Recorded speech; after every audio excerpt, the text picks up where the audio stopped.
I teach English to immigrants in the U.S., and during class, a student asked me if she could go pray. It was her custom at certain times of the day to stop and worship.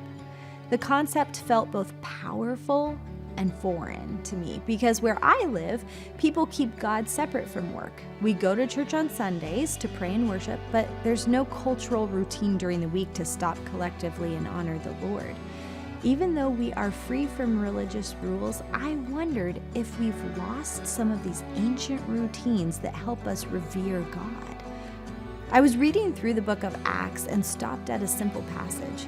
The Apostle Luke recorded that after Jesus' resurrection and after receiving the Holy Spirit at Pentecost, the disciples Peter and John were going up to the temple at the hour of prayer, the 9th hour.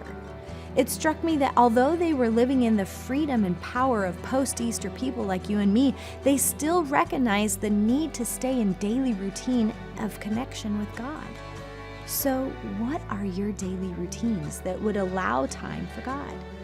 For me, I walk the dog and drive to work every day. So I've decided in those moments, it's pretty easy to shut off the radio and ditch my iPhone and instead spend a few minutes every day connecting with Jesus in prayer or pondering scripture. I've found these little shifts to turn ordinary moments into worship are powerful. They remind me that I'm not alone in my day, but I have God with me at all times.